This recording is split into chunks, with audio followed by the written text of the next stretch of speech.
the fall 2020 first virtual colloquium.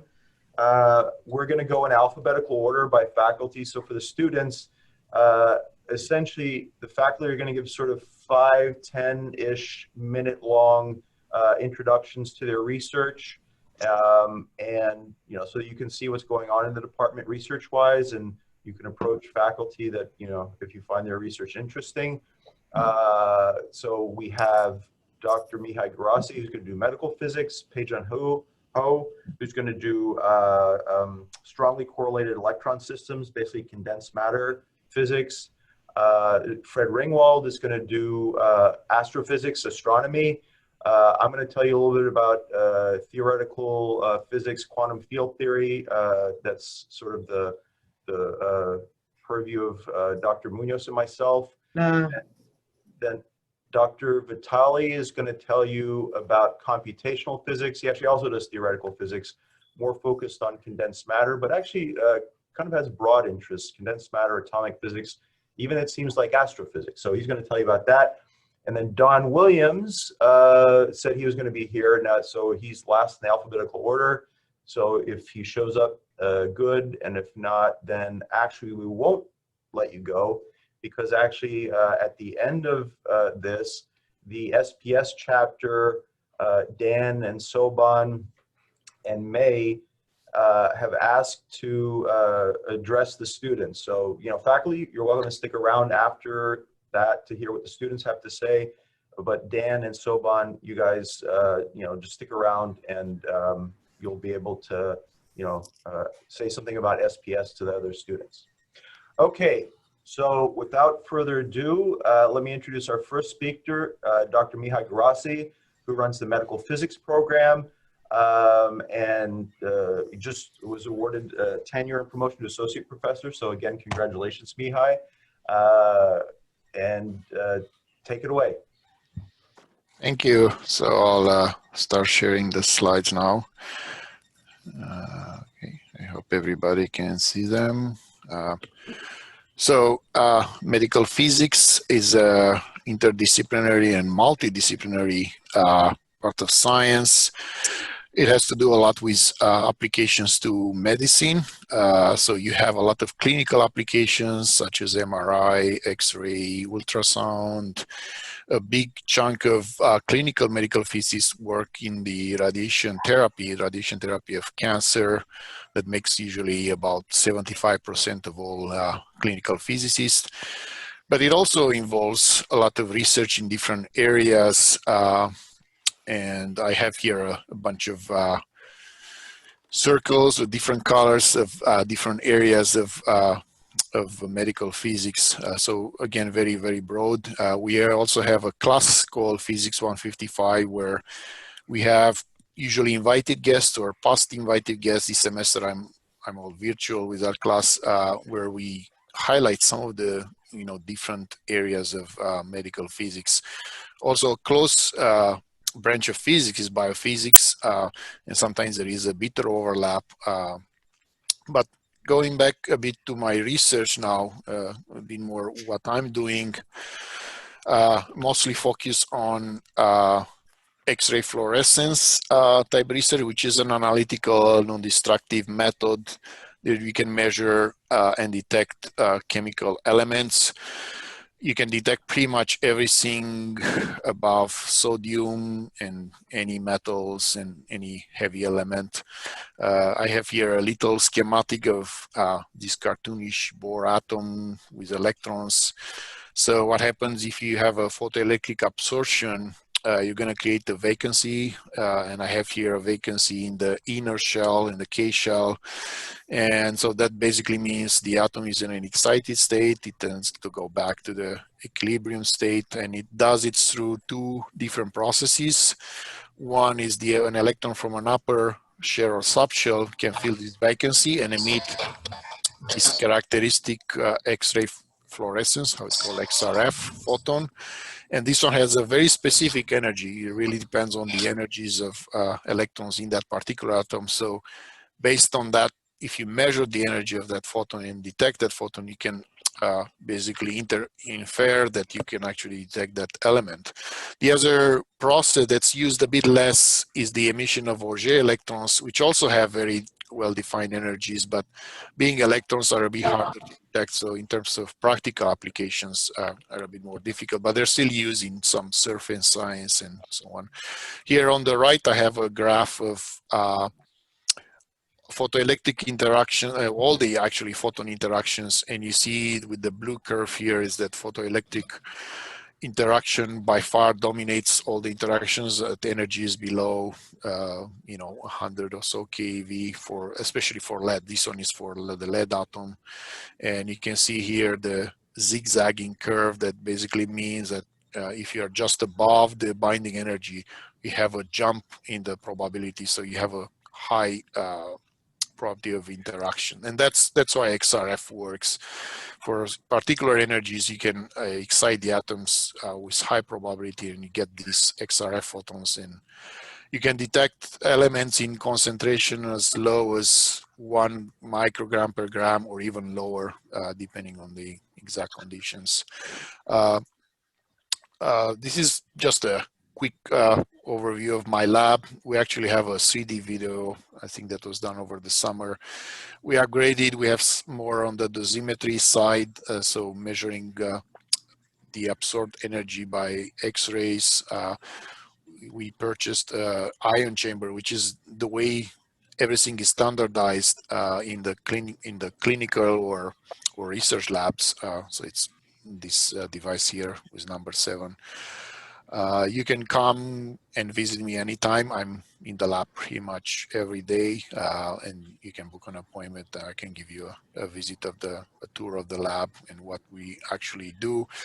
For the past 3 years, maybe even more than 3 years, I've been involved mostly with measuring concentration of lead in bones. So for this, as medical physics goes, you don't jump straight to in vivo experiments on human beings. You do what is called phantom work. So as you see in the image here, I have a bunch of where did he jump? A bunch of lead bone phantoms that were doped with certain quantities of lead. And for the past 3 years, we've been doing a bunch of experiments where we try to quantitate this concentration based on how much soft tissue we put on overlap with them. And we're pretty close to getting a calibration method now. And we're also looking at the dose, absorbed doses in the soft tissue. And that's the current projects we're working on. In others, sometimes I also go, I think my average now, it's every, 3 years or so, 4 years, I go to the Canadian Light Source. There they have very powerful X-ray beams. You can tune the energy. You can do a lot more. Last year, exactly almost a year ago to the day, I took data with the bone sample, and you see here, the calcium and strontium maps. Calcium doesn't seem very interesting. It's kind of more or less homogeneous, but the strontium, you see a lot of features. So you can actually do microscopy if you notice the horizontal one has 0.4 millimeters basically in size, and the vertical one is 0.6 millimeters.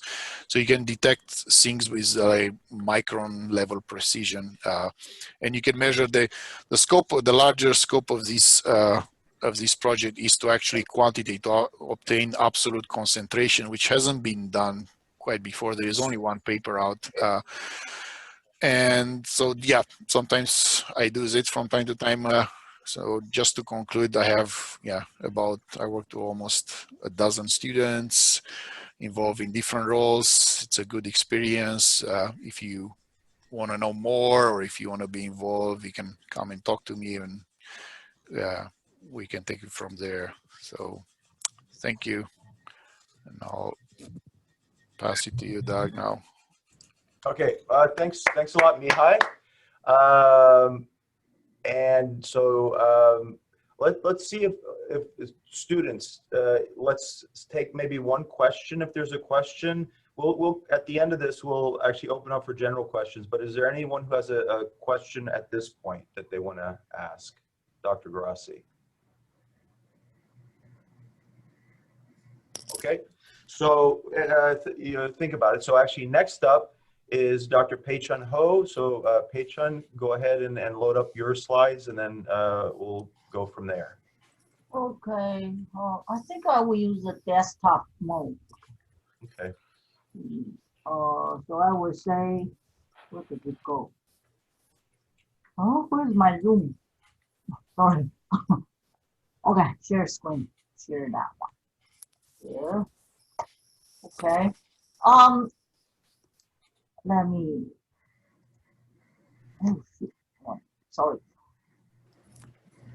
The reason I'm going to do it quickly before I go to a PowerPoint presentation, I want to show you, if you go to the physics department website, basically from the people, from the faculty, all our information is here. And I have a strongly correlated electron lab, the web page, so you can come here and look more detail, okay? Okay, but otherwise we were using the PowerPoint now. So my lab basically is in the McLean 254 and 216. I study the electron correlated behavior. So these are the past few photos I posted here to make the lab looks more exciting. Now I'm losing a lot of students due to this pandemic. So please join my lab. I'm desperate. Okay. So why we are interested in the rare earths? Particularly, I'm more doing the rare earth material science study. So from the society point of view, we need the energy. We need to conserve the energy. So I study the superconductivity. So one place you can using the superconducting material, in case you will be able to get a room temperature superconductor, you can replacing all your copper wire. So the energy transfer from the power plant to your home basically has no loss. Okay, but that's still a long way to go. Okay, but let's looking at a more short term, already been done. For example, one of the feature of a superconductivity is a magnetic expulsion of the magnetic field, and that it can using in the magnetic levitated trend. But you say, what's the difference between the magnetic levitated trend now and by using a superconducting material? Because the superconducting material, it has a flux spinning, so and that it can have a expel and of the magnetic field, it has repulsion, so it can lift it. But because of flux spinning, and that it has some attractive force, and that it will be much more stable. Okay, so that's another. So I say more famous case will be Japanese. They building using a superconducting material doing the bullet train. So they did testing on it. Okay. So another thing is more common in the regular life, like in the magnetic resonance imaging. Okay, they have to using the superconducting magnet to producing large enough magnetic field. And that's why you can also apply in the superconducting material to making a high field magnet, okay? But also there's another part, I'm also playing some magnetic, rare earth famous for its magnetic property. And also I'm interested in the unconventional superconductivity. There's a interplay between the superconductivity and the magnetic material. So that's why we also need to understand a lot of magnetic material. So we will say what is the magnetic material we can apply to. For example, we can do the information storage. So now our memory, the flash drive becomes smaller and smaller. Okay, and your cell phone can carry huge amount of memory in it. Another thing is you can do a magnetic refrigeration. The benefit of a magnetic refrigeration is it will just turn in a magnetic moment. End up it doesn't like the mechanical the system. It has a lot of tear and wear. Okay, and then the nanomagnetic material you can using in the also as a contrast imaging into the MRI. So you can do the study on it. But do remember all these magnetic moment from rare earths they intake to the human body do have some human risk. Okay. Anyway. So now focusing on the research in my lab. So as I said, I study the material property, particularly I'm focusing on the strong electron interaction. Okay, so for example, most of the, even we would say copper, gold or stuff, the conduction electron can act like a weakly interacting. But you start having more complicated alloy kind of a material. Now the interaction inside becomes strong. So you cannot using a simple Fermi liquid model to explaining the conduction electron. Okay. And all this material basically has a real life application. Okay. Also has a potential. It is still in the academic state. So one of the NSF funded research is more focusing on this field scuttlebite compound. I'm showing the crystal structure. Okay, but I'm not going to talk too detail about it. So particularly there's in the neodymium dope into a praseodymium, osmium, and timonite system. Basically, we study the interplay between the unconventional superconductivity and the magnetism. Okay, and then recently. Indeed, this is my collaborator start to pushing me much harder. Is we have a possible three-dimensional topological insulator, stereo and osmium and timonite, and now topological insulator is a pretty hot field. Okay, so that's why I finally have this sample facility, so we can start producing the single crystal we need in our campus. So. If most of you know me, I basically on campus almost like most of the time you can see me on campus. And there's some other side project that is not currently not funded, but it's still interesting. It's like a reverse mycel method to produce a rare earth nanoparticle. Okay, so this is a later potential applications. I do want to say using the self-assembling of this surfactant property, you could producing the two-dimensional condo system. Okay, but that's still a long way to go because again, even though you guys think my lab has a lot of facility, I would say it's still minimum.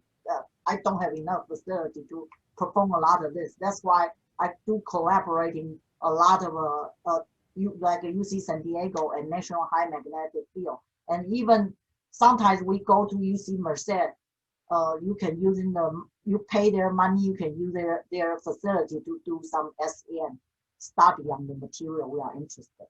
So another newer project I'm start getting more interested is the California is so hot. If we can harvest the solar energy. So, but on the other hand, if we know thinking about the solar energy, end up the plant is very smart. They can photosynthesis producing their own energy. So that's why I started getting interested in this dye-sensitized solar cell. And there's some study indicating you doping by the rare earth particle, and you could increase the efficiency. Okay. So, but these are the projects, is more side projects, so more for students doing the independent study, not the real paid position. Okay. Usually, student, if you perform very well with the independent study, I can rely on you. You will be given, be offered a research student assistant position in my lab. Okay. So another very important thing is we still don't even have enough measurement instrumentation. So if you have a very good foundation in the undergraduate knowledge, physics knowledge, basically you can build a lot of measurement instrumentation. That's also very good training. So that's why the student not only working on the physics. I will always joking from the lowest level, they need to clean the lab. Highest level, they need to become an independent scientist in my lab. So all spectrum. I expect my students doing all spectrum. Okay. So sometimes people think I'm asking too much. But if you go real life, I'm not asking too much if you want to succeed in your career. Okay. Okay, anyway, so the basic physics in the unconventional superconductivity, usually we found this in the rare earth material is that if we say you're looking at the temperature versus some like a tuning parameter, like applying magnetic field or chemical substitution or even pressure. We don't have a pressure capability here, okay? Then end up if you tune this, you will notice sometimes we found there's some order state. What it means an order state, it can be an anti-ferromagnetic order, can be a quadrupole order, that's the electric order. And if you say you suppress this order to zero phase transition at a 0 Kelvin, so we call this quantum critical point.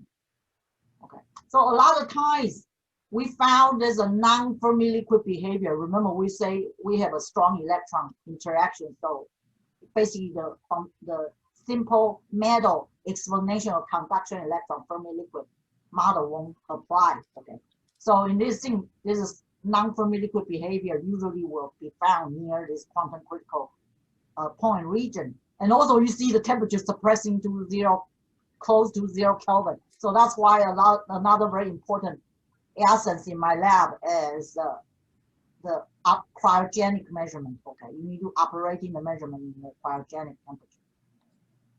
So they found in also a lot of times unconventional superconductivity appear near this quantum critical point. Okay, so as I said, my research is evolving the praseodymium, osmium, antimonide. It is the unconventional superconductor. But neodymium, osmium, and antimonide is a ferromagnet. So we start adding the magnetic moment of a neodymium to interplay between the superconductivity and the magnetism. So we found there's some critical concentration, okay, and it was seen to modify this system. End up it has a much more tolerating with the magnetism. Usually superconductivity, the convention type, doesn't like the magnetism. It will destroy with a very, very small amount of doping. But end up in this rare earth kind of unconventional superconductor, they can tolerate a lot of magnetic impurity or magnetic moments. Okay, so that's one of the essence of the research. So another one is the recent one.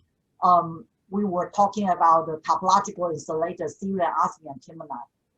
So this is first we sort of it's more like a semi-metal, not quite a semiconductor. Okay, it's more semi-metal. And when we apply the high magnetic field, end up we found this whole Fermi surface. And also we will be able to establish this exotic phase diagram. Indeed, it's very rare in the system. So currently is more experimental dominating, and we gradually being able to attract some theoretical physicists will be able to help us to explain this system. Okay. So, and recently we are trying our best to start producing a single crystal also with a chemical substitution in this system. So these are the facility we have in the lab. Okay. It's just a lot of equipment, some equipment, the X-ray machine, I bought it too cheap, end up the signal to noise is bad, so we need to improve the signal quality, okay? So we still need to recruit a student working on the X-ray crystallography, okay? And then we can start using the quartz bench to seal the metallic sample and grow in this high temperature furnace. We go about 1,000 Celsius, it's really hot. Okay. So these are also some instrumentation we build, laboratory build at Fresno State. Okay, these are all the student projects in the past. Okay, so students need to have a very good hands-on skill. So I don't even. I sometimes I see students very good potential. Sometimes I just say I ask the student putting into the work committed to the work. I don't even care whether the student have good grade or bad grade, okay? But you do need to have a reasonable thing. Make sure you graduate, okay?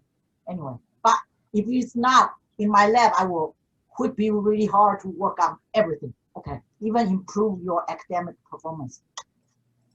So we have this cryogenic system. You can do the 1.6 Kelvin, but helium costing a lot of money. So recently I'm not running this system. So I'm more running the cryo cooler. Okay, that's from room temperature 300 Kelvin to 11 Kelvin. So another thing is this, even though I already built several programs, this is a program written by me and my student, modify alone, okay? So students need to learn the automation of the data taking and also need to have a capability to modify the software of the data taking to improve the data taking, okay? So as I say, my student in the lab need to do full spectrum of the work. You need to understand the theory in order to build the instrumentation. And you need to understand enough so you will be able to write a program to make us good signal data, okay? So my student, I always try to bring them to the March meeting at least, okay?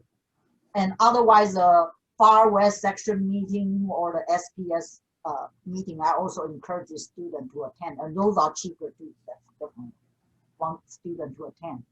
So, and then we are not just doing research twice a semester. Not now, this pandemic, so we cannot do this face-to-face thing. We will try to ask the student to help me doing some community outreach, okay? So you're going to learn using a layman language to explaining the physics in a very simple way, and also the student will helping the kids to using the household stuff to play the physics demo. So hopefully we can recruit even more students and brighter students to physics department. So this is the current group. Current group only composed of me and Matt Brown, okay?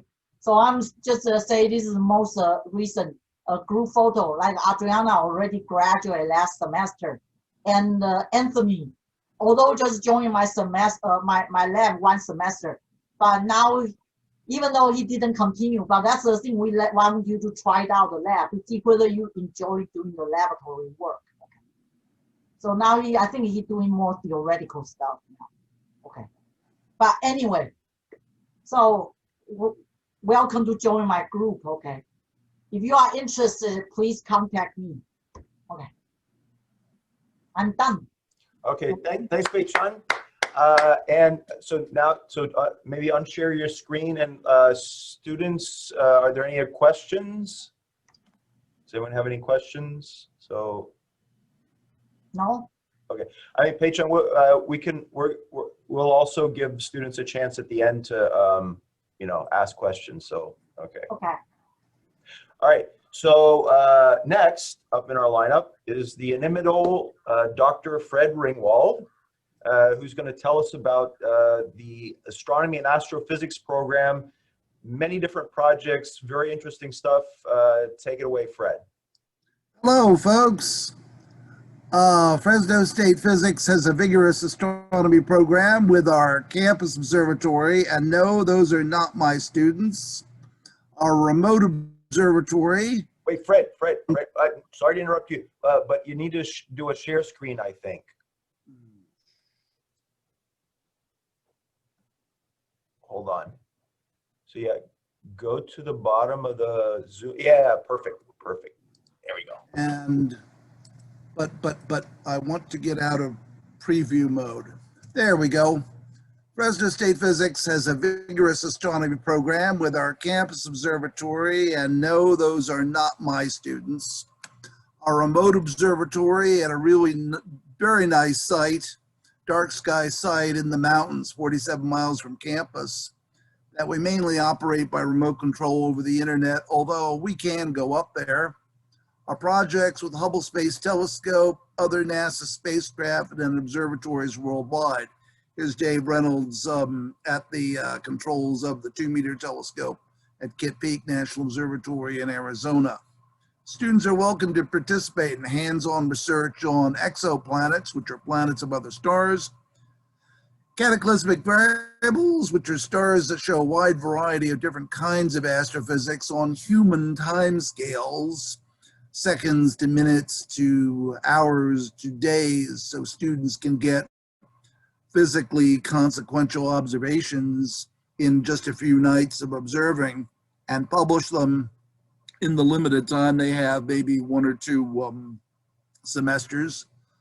Flare stars, black holes, starburst galaxies, and quasars.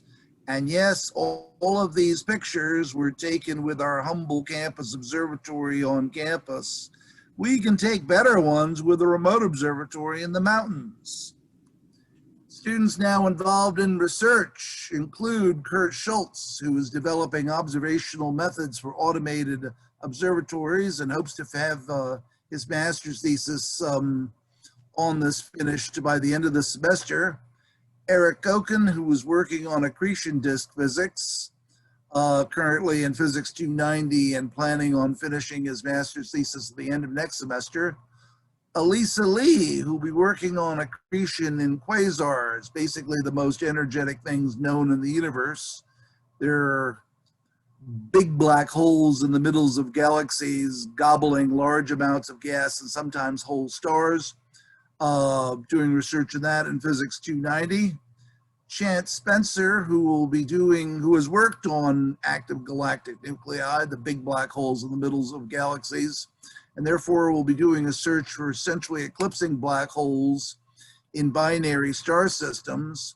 If we find one, we will have a handy probe of the short shield radius and ergosphere of a black hole.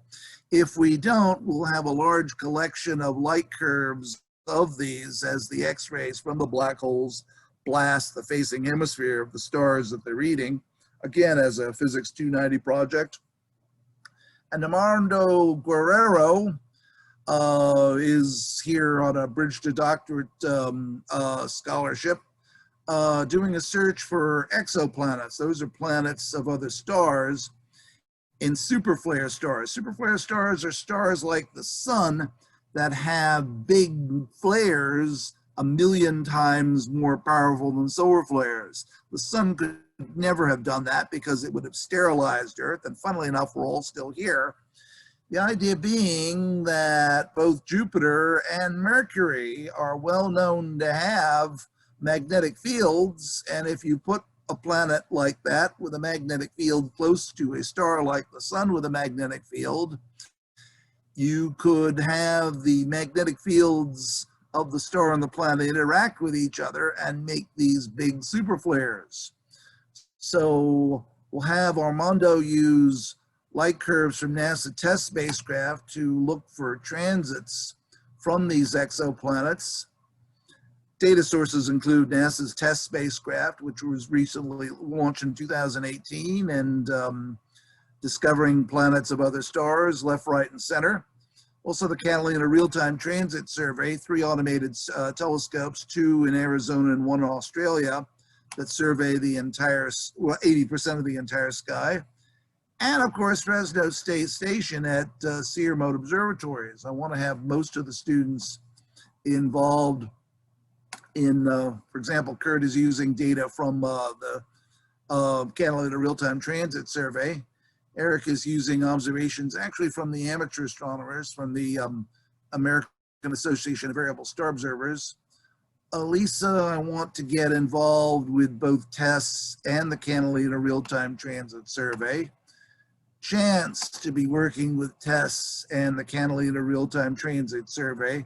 And if we get what we think is an eclipsing, centrally eclipsing black hole, definitely do follow up with the telescope at the station at SEER mode observatories.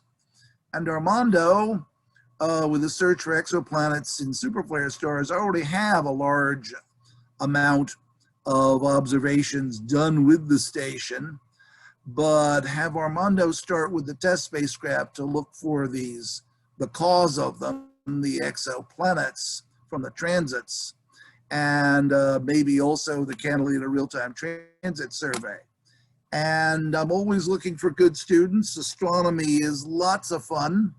The universe is a fun place. You'll need to have this fish in your ear. And let me stop there for today. All right, thanks, Fred. So, okay, and you unshared your screen. That's good. So, does anyone have, we'll take one question if there's a question for Dr. Ringwald. And Common question could be, what are the job prospects in astronomy? And the answer is they're stinky. Therefore, I want my students to get ahead. And I put a lot of effort into helping them. okay, okay. So, and again, you know, this virtual environment makes it sometimes hard to ask questions or so forth. But so, you know, if you're saving up your questions till the end, we'll also. No. Everybody's terrified of me, Doug. They don't dare ask a question. Okay, so next is, it's me. So, and let me see, what I want to do? Okay, so I'm gonna basically represent or talk about the research program in theoretical physics. There's 2 faculty in this area, actually, so 3. So Ettori, Dr. Vitali, he's actually also in this, but he's more on the condensed matter side.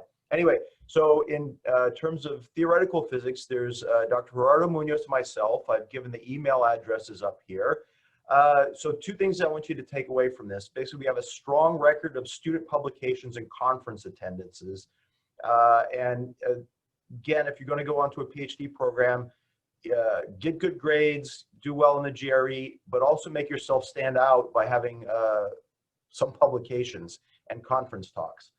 We have actually a good background at getting students into PhD programs, community college teaching, and jobs in industry. So, and as I go through my talk, it's basically going to be our research that we did and the students that we did it with, and I'll say where those students ended up.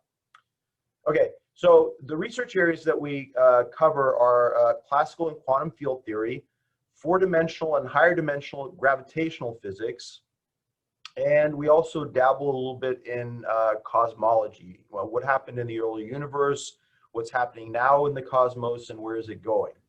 So what can students in the theory program expect? So publish in top-tier journals, attend national and international conferences. So I'll put a caveat on that second thing.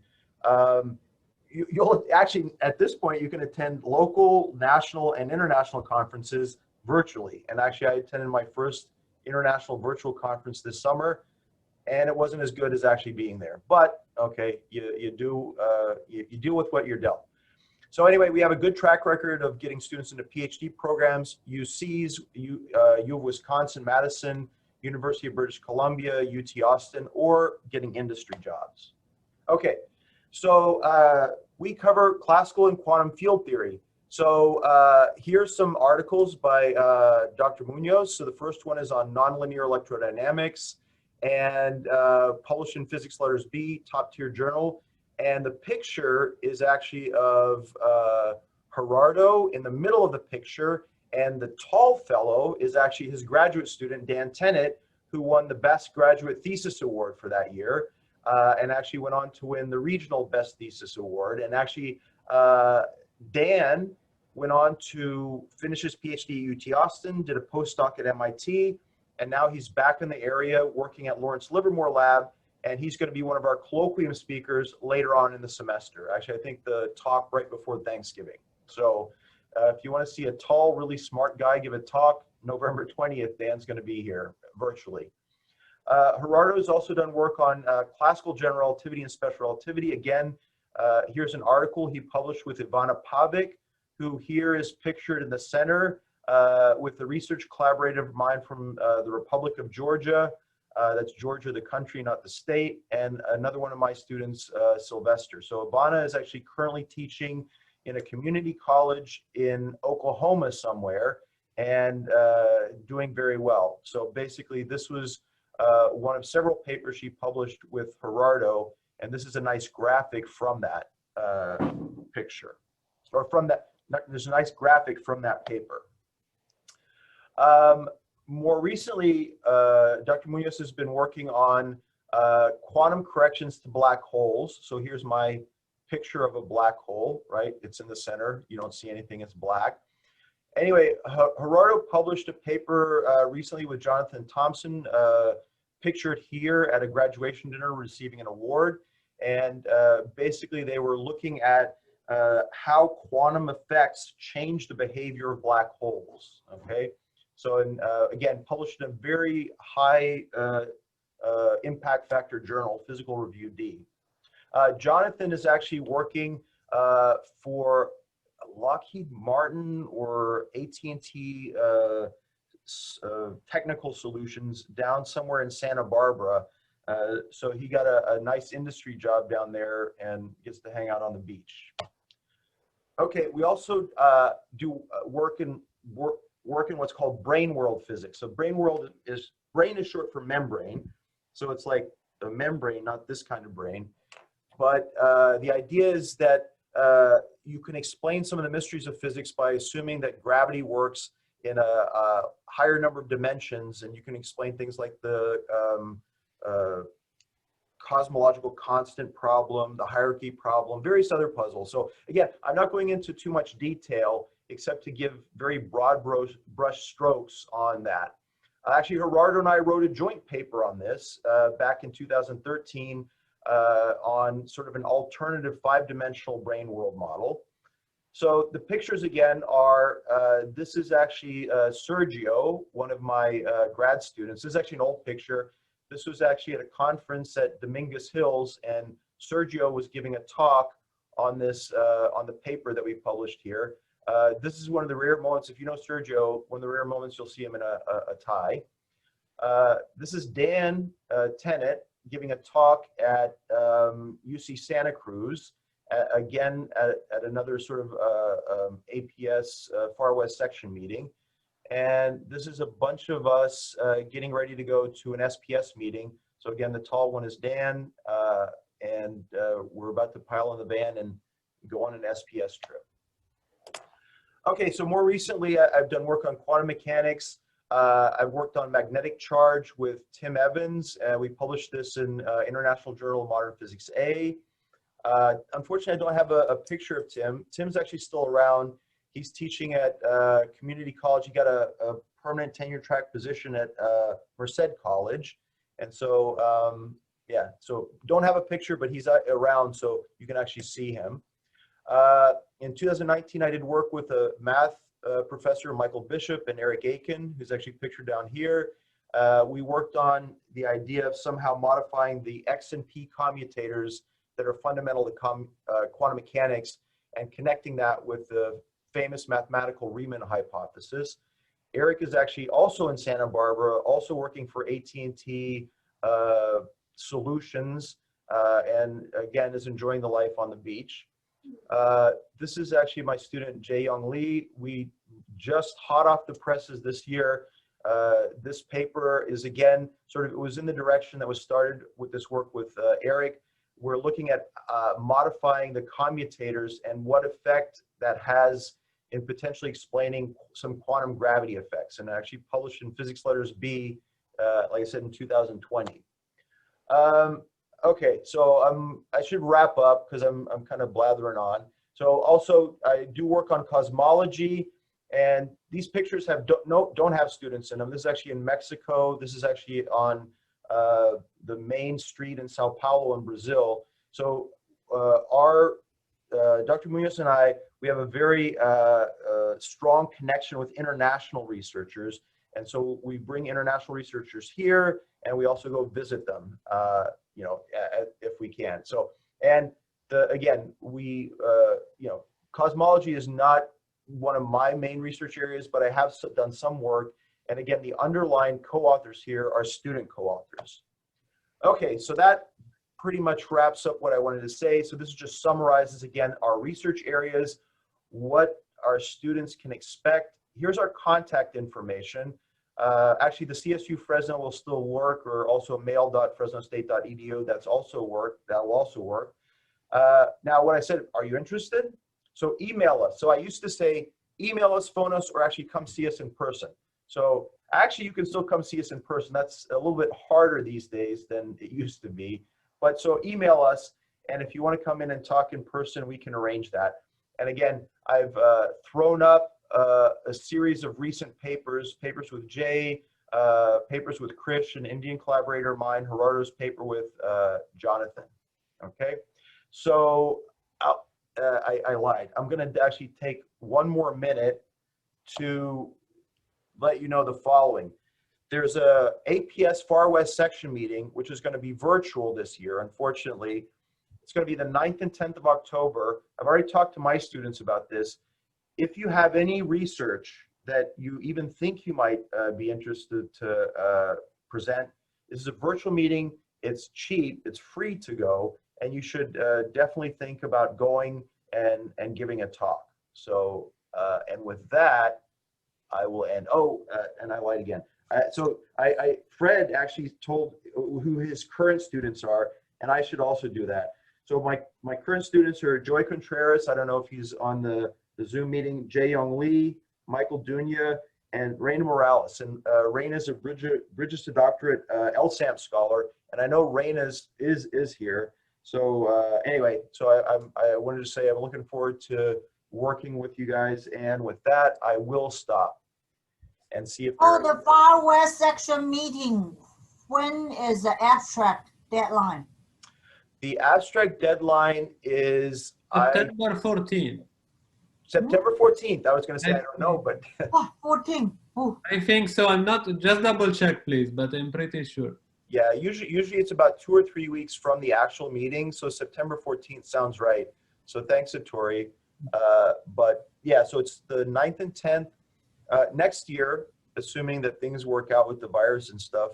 The next Far West section meeting is going to be in Hawaii on October 2021.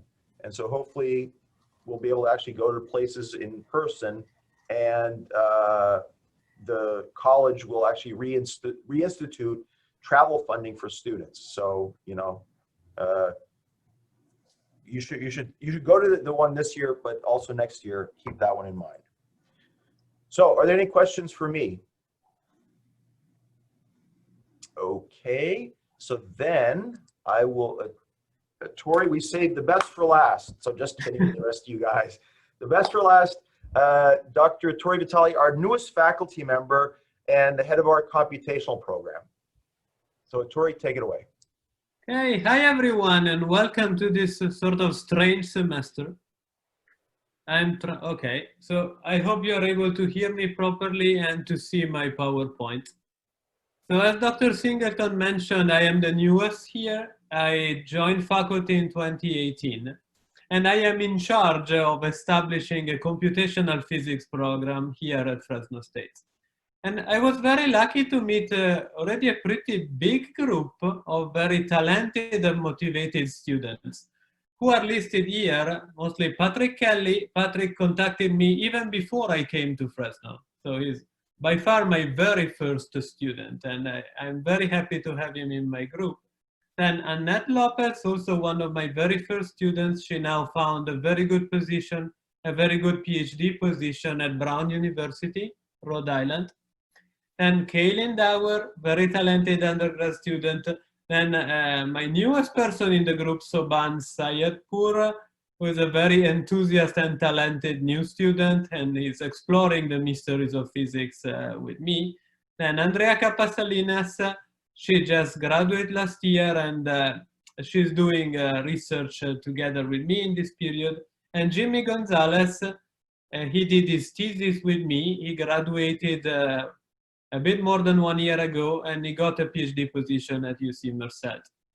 So my group has also a pretty big group of collaborators, and the most important group I am collaborating with is at Simons Foundation, precisely the Center for Computational Quantum Physics. I used to go there a couple of times per year, but now you can imagine in this period everything is happening virtually.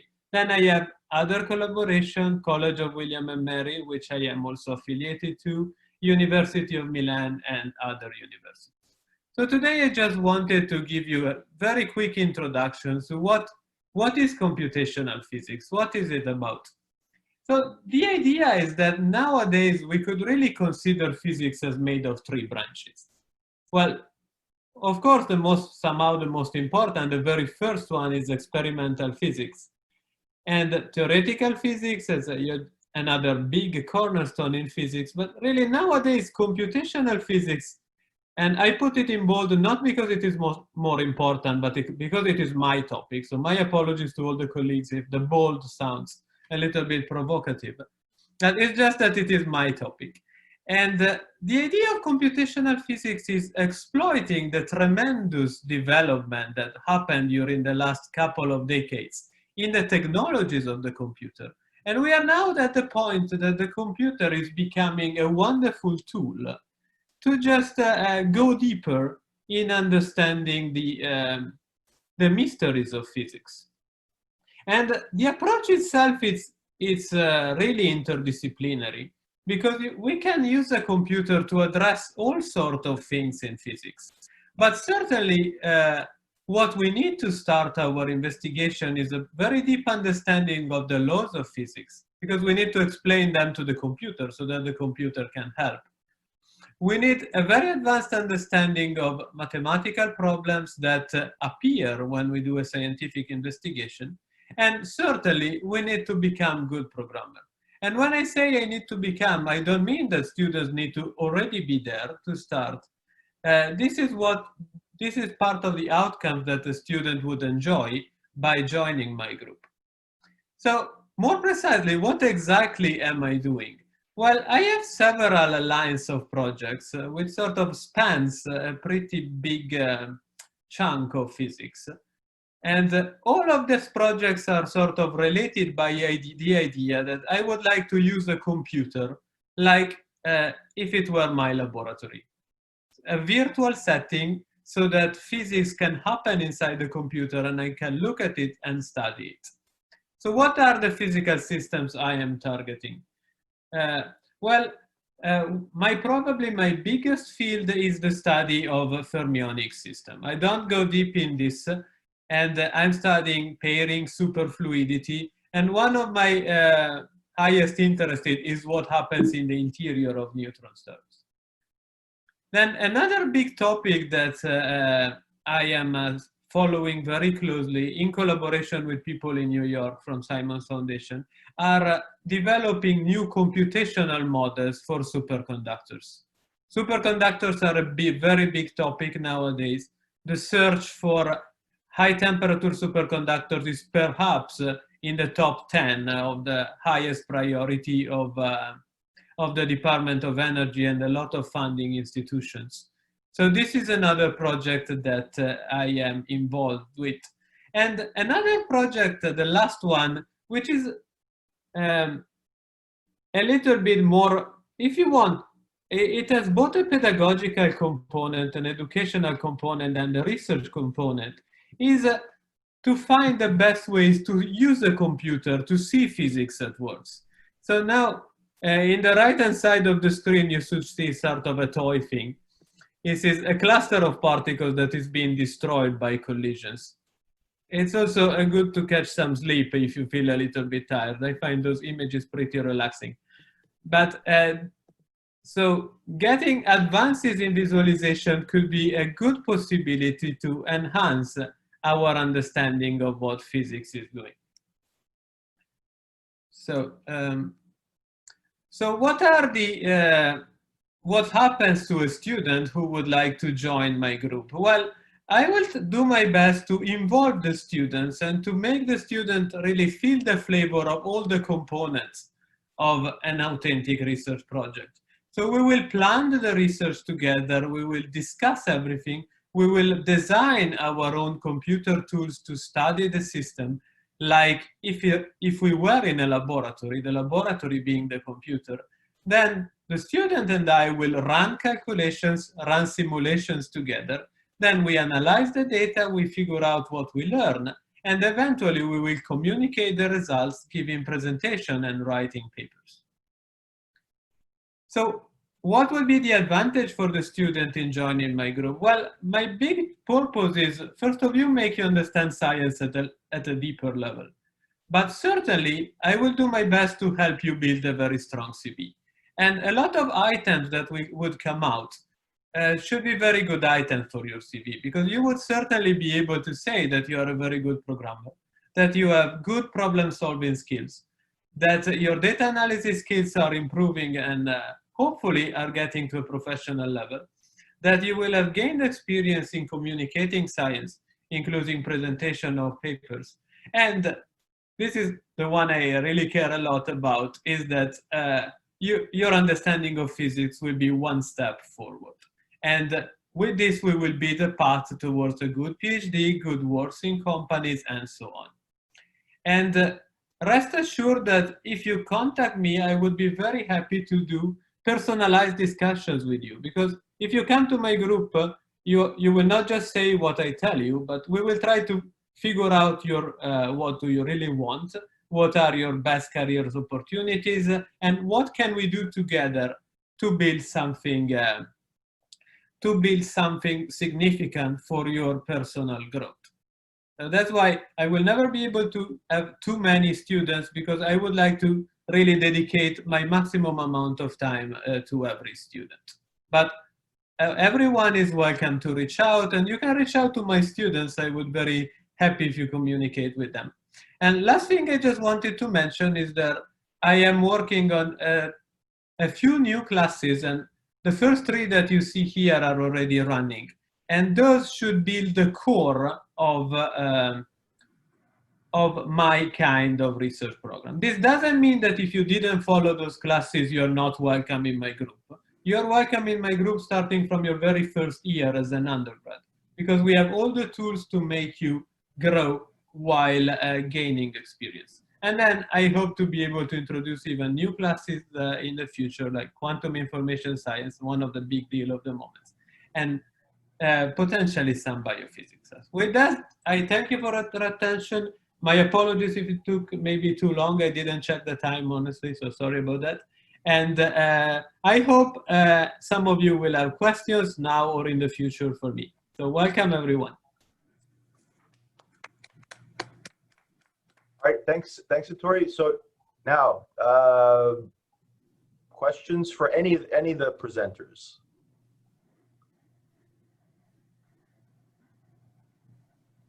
Okay, so I thought Anand was going to ask a question, but he just changed his. I have a question for Professor Vitali. Okay, go ahead. For your the top Phys 175T course, the one that you're teaching this semester, Intro to Programming and Complex Systems. Yeah. Do you intend to make that a basic programming prerequisite? So, you know, similar to CompSci 40 or EC71? Well, I hope so. So that would be a very good class, in particular for a student in physics, but in science in general, including math and chemistry. That class guides the student through the very first steps in C++, but we will dedicate a lot of attention to physics.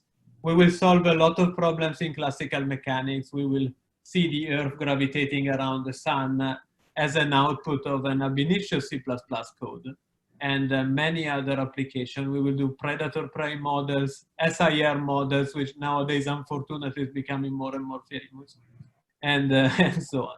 But yeah, I hope so. Okay, so actually someone, someone asked me in the chat, is the APS meeting only for people presenting research, or is it open to people just to attend and listen? Yes. So for the students, the APS Far West Section meeting is a 2-day meeting. It's usually Friday, Saturday. This year it's October 9th and 10th, and it's going to be all virtual. So essentially it'll be like this. There'll be some room that if you register for the meeting, which this year is free, you'll get sent a link, and then you just go into the room, and there'll be a main speaker. And usually at these APS Far West Section meetings, they have like big name speakers. So I mean, because we're in California, they have access to like Nobel laureates. So basically, Doug Osheroff, who won the Nobel Prize for showing superfluidity in liquid helium-3, he was a speaker. Burton Richter, discovery of the charm meson, he was a speaker. So they usually have 4 like big name speakers at these events, and you don't have to give a talk. If you're ready to give a talk, you know, and especially I've talked to the students in my research group, and I know Fred, Ettori, you guys have also talked to students, and Pei-Chun explicitly mentioned students, and I know Mihai has also talked to his students. This is actually a good way for you to sort of get the idea what it is to present research. So, and it's a kind of a gentle way to, you know, get introduced to the concept of giving talks at conferences. So yeah, if you want to know more about this, shoot me an email and I'll send you the link to where to register for your abstract. If you're going to give a talk, if you're not going to give a talk, I can send you the link to the meeting, and then you can just show up and listen to the talks. So yeah, but whether you give a talk, and we highly encourage you to give a talk if you're, you know, ready to have research ready, or if you just want to go listen to, you know, some talks, some really good talks, yeah, go, definitely go to those meetings. Okay, so any other questions? I have an overall question. Okay, so Vaughn, go ahead. So I want to address it to all the faculty that is here.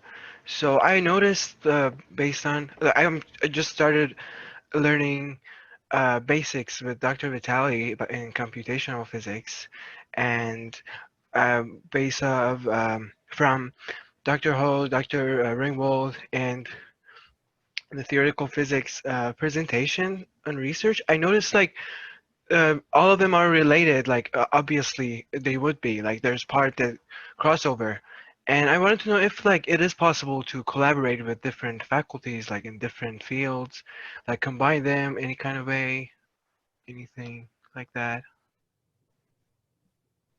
Certainly. Yes. Yes. So Fred, why don't you go first and then Ettori? No, let Ettori. Certainly. Professor Vitali and I are plan to be working with a just graduated student, and I don't see why we couldn't do that with students. The thing is, everyone who does a master's degree, every grad student who does a master's degree has to convene a committee consisting of three faculty members. And since it's a small department and I'm the only astronomer, any of my students have to ask other faculty whose field is not astronomy to help. And this is good actually, because they need to write their thesis to be comprehensible to people outside of their own subspecialty, which is a very good skill to have. Anyway, what were you going to say, Professor Vitali? Well, so from my point of view, absolutely. So I encourage my students, although sometimes I don't do it explicitly, but my students are encouraged to reach out and explore.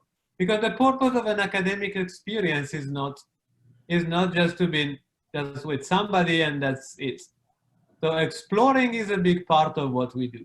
And my particular field is very sort of suitable for activities that can involve more ideas and more. So you're welcome to reach out to anybody, and you're welcome to pull me in the conversation, or even not. And then you can come back with what you think and new ideas or so on. So from my point of view, absolutely, there is nothing bad. There is only positive in that. The only slight risk that there could be is that if somebody starts asking too many people, then there is some risk that maybe you don't settle on something that then you can go a little bit deeper on. But in particular, at the beginning, it's always a very good idea to reach out. I want to make a comment too. Yeah, go ahead, Pei-Chun. Okay. So if you're thinking about you want to do independent study in one semester with two different faculty, like you want to do two different independent study with two different faculty, I would say that's a bad idea. You can try out one group, one semester, and next semester you can try out the other group. If you say one group doesn't, but I would say, remember, you also need to learn there's a focus you need to have, okay? Doing doing research is not like a, yeah, in the beginning level, you can have a survey, but doesn't mean one semester you're going to do two different research. That's a little bit too much, you know. Especially for the undergraduate, you have a course, you know.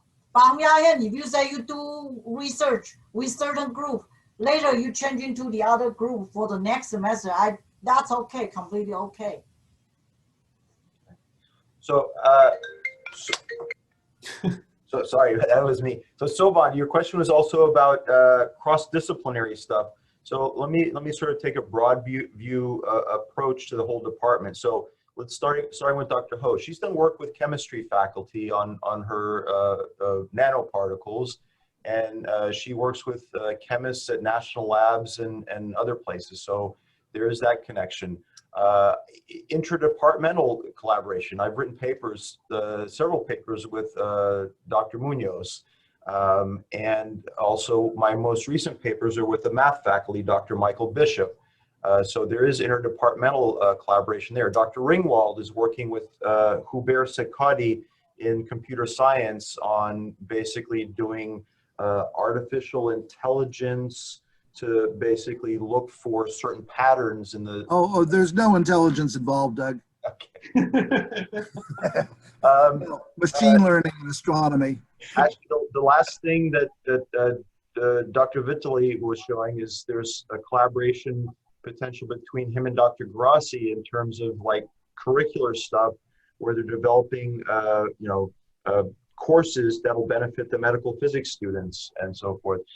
Dr. Garasi basically collaborates with local doctors, so basically not academics, but people who are actually in the workforce, you know, in hospitals and medical institutions. So yeah, so within our department, everyone from everyone that's here, we do have collaborations within the department, within the college, and even outside in the community. And I mean that in some senses is like it's a good thing, right? So it gives you a broader perspective on things. And so yeah, so if you're looking for interdisciplinary stuff, Soban, I mean, there's plenty of opportunity for that here. Yeah, I'd like to agree with Professor Ho, though, in that it depends. Designing a good program requires careful thought, but if careful thought is put into it, I don't see why it isn't possible. It can be done. Okay. All right. So, any more questions from our students? So, yeah, I have a question. Oh, Dan, go ahead. So, is it better to have like research experience in a broad range of the different branches of physics, or going deep into one branch? Okay, so let me answer this. So as an undergrad, I flitted around and I worked for the plasma lab. I worked for I actually worked for a material science lab for one winter break, and then I eventually ended up working for like another physics lab where they built physics demonstrations. And so that's good. I got a big overview, right? But my lab partner, basically her freshman year, she flitted around. She basically tried out different labs, different research advisors. At the end of her freshman year, beginning of sophomore year, she basically focused on observational astronomy. So, and Fred, you'll know her, Andrea Guez. She's basically yeah. So anyway, she and after her sophomore year, she basically didn't do anything except for that. So her freshman year, she went broad, lots of different labs she worked in. After that, she basically started going deep. She ended up getting her PhD at Caltech, and actually she's a MacArthur Grant Fellow winner. And the MacArthur Grants, they're basically called like mini Nobel Prizes. So the thing is, you know, it depends. Everyone, it depends on what kind of career you want to have, but you have to admit that's a pretty good career. So she broadly searched out what she thought, in the different fields in physics, found what she liked, and then went very deep. Yeah. May I help?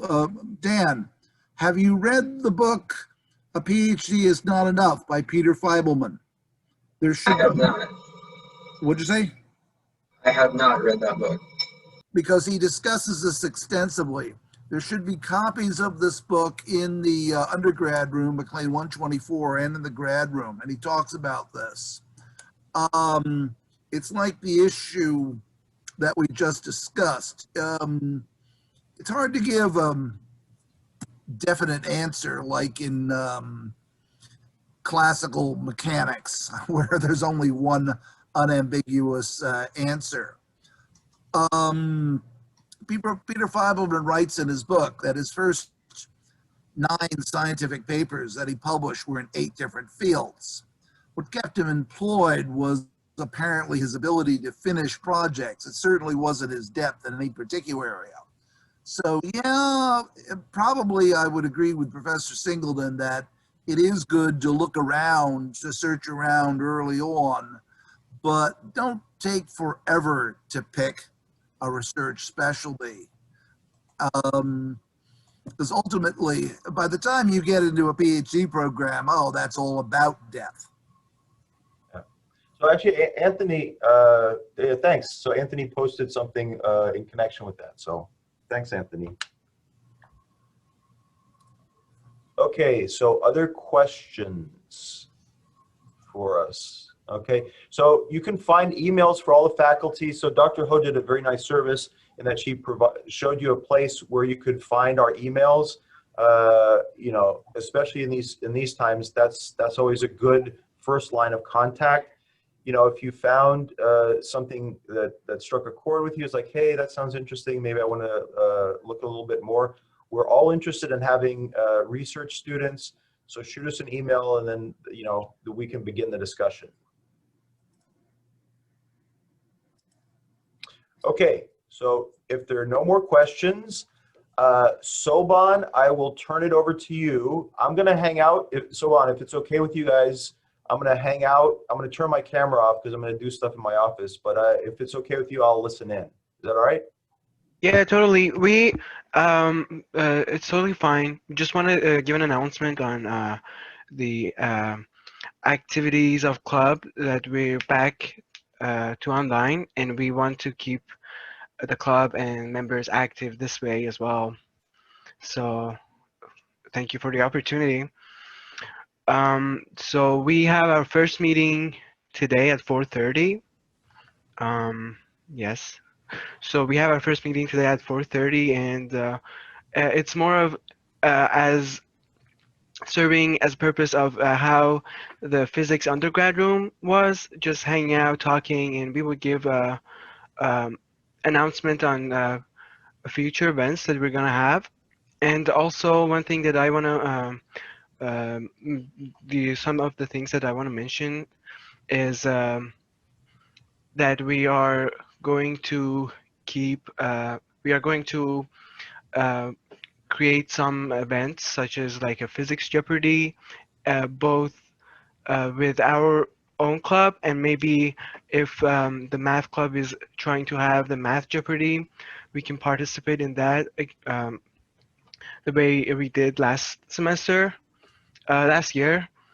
And we're gonna try to see how that goes. And also one thing that I want to announce here is the crowdfunding fundraising that we have applied for, and we are going to they're going to send announcements about this, and you will see our names there. We are fundraising for the club, and we are planning to spend it on some activities and maybe some books for the physics undergrad room. I noticed like students last semester talked how we don't have a quantum textbook, and we might be able to use the money that we get from the fundraising opportunity to complete our sets of books that we have available for the students. And that's all. And thank you for the opportunity.